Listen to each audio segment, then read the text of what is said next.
Very good morning. My name is Nikhil Disane. Uh, Today we are going to present you on two Internet of Things topics called as a simplified IoT architecture and the core IoT functional stack.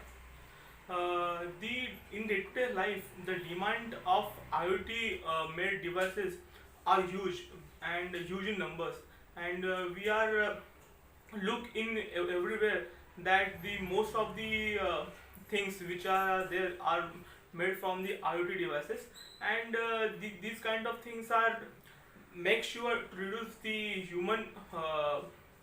human function, and they are create for such a purpose that all the things which are related to them will do by those devices.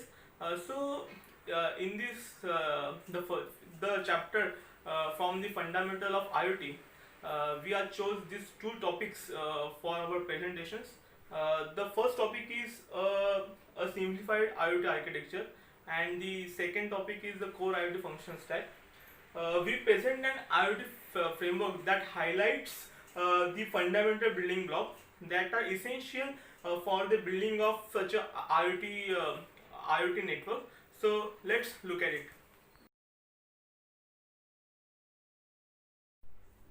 The framework is presented as two parallel stacks. First is the IoT data management, and second is compute stack and the core IoT function stack. So in this figure, we are mentioning a simplified IoT architecture.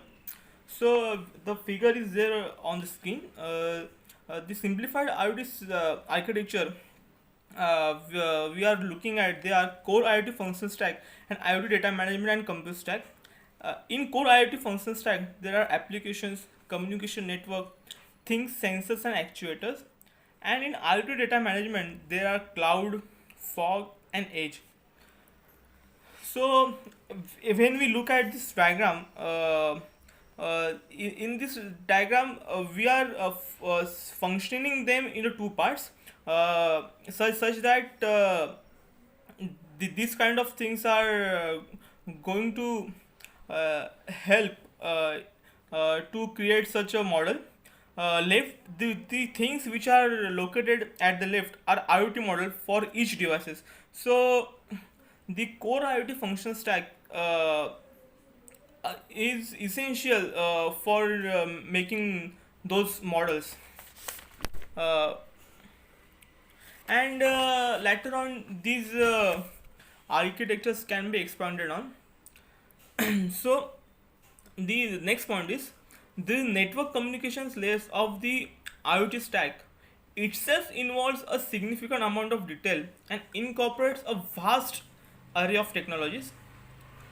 Many of the last mile technologies are chosen to meet the specific requirements of the endpoints and are unlikely to seen in the IT domain. Now, the figure which are showing here, the gateway, the network and data center. So VPN technologies, IP-based quality of service, conventional layer 3 routing protocols such as BGP and IPPM are there for such a gateway and data center network. So my way of seeing is, unlike with most IT networks, the applications and analytics layers of IoT doesn't necessarily exist in the data center or in the cloud. So later on, we will see the expanded view of this simplified IoT architecture. So my thing is, the conclusion from this simplified IoT architecture is that IoT is not just about the control of IoT devices, but rather the useful insight gained from data generated by those devices. So thank you, and now I'm going to forward it to my partner, Mr. Deepak Kumar. Hi there, this is Deepak Kumar. So I am going to present you on the topic the core IoT functional stack. Basically, IoT networks are built around the concept of things or smart objects performing function and delivering new connected services. These objects are smart because they use a combination of contextual information and configured goal to perform action. These action can be self-contained, that is, the smart object does not rely on the external external system for its action. However, in most cases, the things interact with the external system to report information that the smart object collects, to exchange with the other object, or to interact with a management system, that is management platform. In this case, the management platform can be used to process data collected from the smart object and guide the behavior of the smart object. Hi there, this is Deepak Kumar. So I am going to present you on the topic the core IoT functional stack. Basically, networks are built around the. वापस करो. Hi there, this is Deepak Kumar. So I am going to present you on the topic the core IoT functional stack. Basically, IoT networks are built around the concept of things or smart objects performing function and delivering new connected services. These objects are smart because they use a combination of contextual information and configured goal to perform action. This action can be self-contained, that is, smart object does not rely on the external system for its action. However, in most cases, the things interact with an external system to report information that the smart object collects, to exchange with the other object, or to interact with a management platform. In this case, the management platform can be used to process data collected from the smart object and also guide the behavior of the smart object. From an architecture standpoint, several components have to work together for an IoT network to be operational. That is uh, things layer, communications network layer. In this communication network layer, there are sub topic sub layer, that is access network sub layer, gateway and backhaul network sub layer, network transport sub layer, IoT network management sub layer, and next one is application and analytics layer. So I would like to end up this topic. Thank you.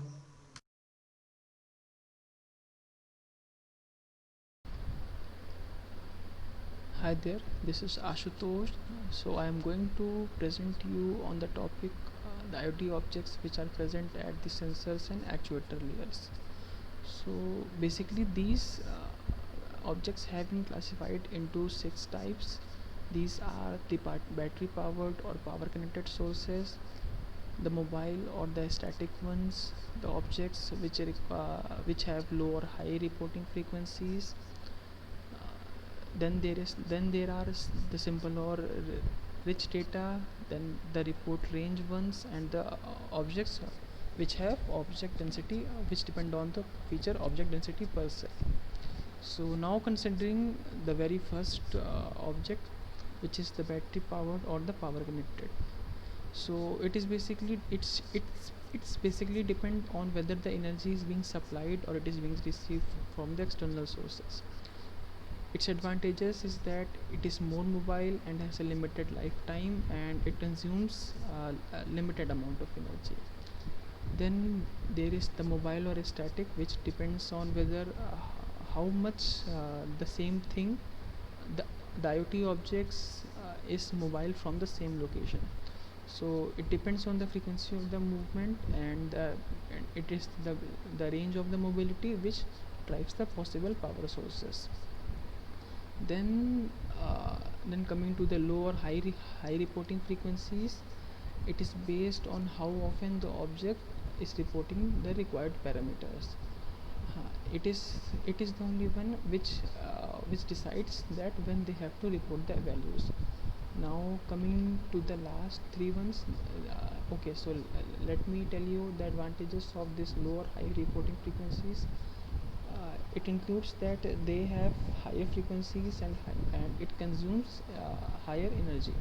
So now coming to the simple or rich data, it is based on the quantity of data being exchanged at each report cycle, and basically intuitively it means that the rich data will consume the high power, and the less rich data will consume the low power.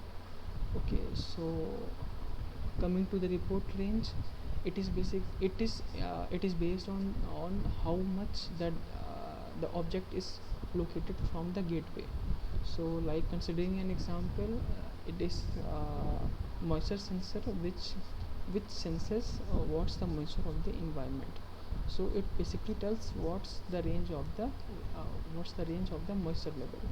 So now coming to the last one, which is the object density per cell. It is based on how many number of smart objects or IoT objects are present in that particular given area, which are connected to the same gateway. So like consider an example of a telescope which consists of thousands of micro mirrors. Okay, so it has multiple gyroscopes, gravity and vibration sensors, which is basically a feature depending on how much is the density per cell. So now I would like to end this topic. Thank you. Hello, I am Ashish Dodaria. My topic is communication layer. The communication layer is considered as the backbone of IoT systems. It is the main channel between the application layer and different operating activities in the IoT systems. The whole physical system is loaded with amount of data and information that need to be shared with other nodes. Therefore, it is needed to set up a suitable connection network among these nodes through a communication protocol. The communication could be wired, connected, or wireless based on the protocol defined by designers. Moreover, networks are very vital component in IoT to connect things to the outside world of internet. IoT requires an intelligent network infrastructure. IoT network layer protocols. The network layer is divided into two sublayers.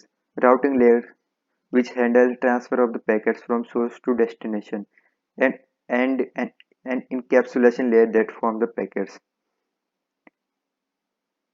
Following are the protocols required for network layer.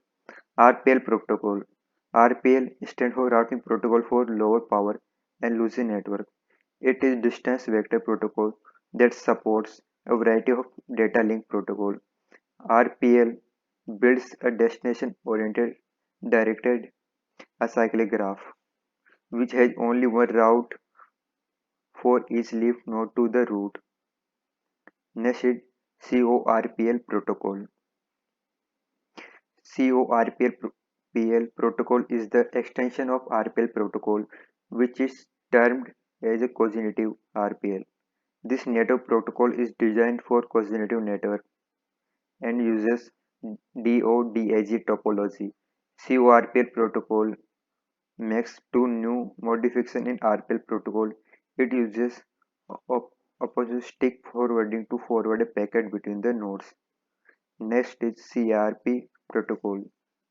CRP protocol is a distributed routing protocol. It is designed for underwater communication. It has lightweight packets so that it can be used for Internet of Things. It performs two different functionalities: network initialization and data forwarding. Next is 6LO WPAN. The 6LO WPAN protocol refers to IPv6 lower power personal area network, which uses a lightweight IP-based communication to travel over low data rate networks. It has limited processing ability to transfer information wirelessly using an internet protocol, so it is mainly used for home and building automation. 6. LOWPN security measures. Security is a major issue for 6LOPN communication protocol. There are several attacks issues at the security level of 6LOWPN, which aim is to direct destruction of networks. Since it is the combination of two systems, so there is a possibility of attacks for the two sites that targets all the layer of 6LOWPN stack.